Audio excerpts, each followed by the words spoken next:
চাঁপাইনবাবগঞ্জে শিক্ষার্থীদের আন্দোলনের মুখে পদত্যাগ করলেন নার্সিং ইনস্টিটিউটের অধ্যক্ষ।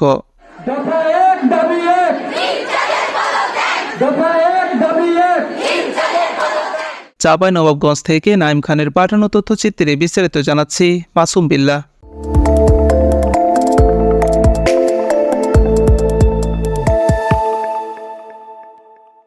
শিক্ষার্থীদের আন্দোলনের মুখে পদ ছাড়লেন চাঁপাইনবাবগঞ্জের নার্সিং ইনস্টিটিউটের অধ্যক্ষ nursing instructor in charge Mohammad Moshiur Rahman.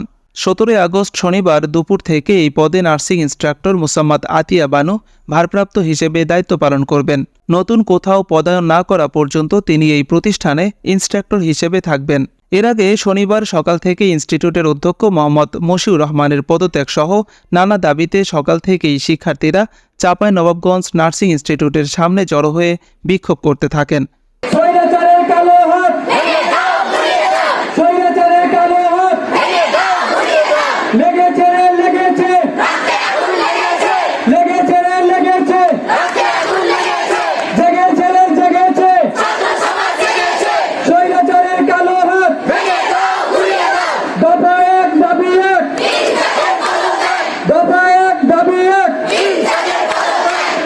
অধ্যক্ষের পদত্যাগে স্বস্তি প্রকাশ করেছে শিক্ষার্থীরা।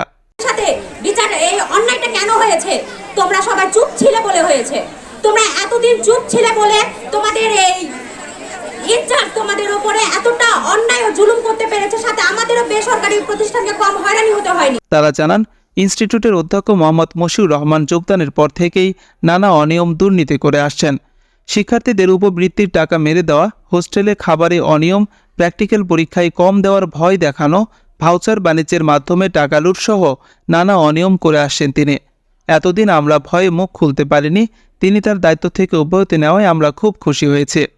এদিকে চাঁপাইনবাবগঞ্জ 250 শয্যা বিশিষ্ট হাসপাতালের তত্ত্বাবধায়ক ডাক্তার মাসুম পারভেজ বলেন, নার্সিং ইনস্টিটিউট নার্সিং ও মিডওয়াইফারি অধিদপ্তরের স্বতন্ত্র একটি প্রতিষ্ঠান।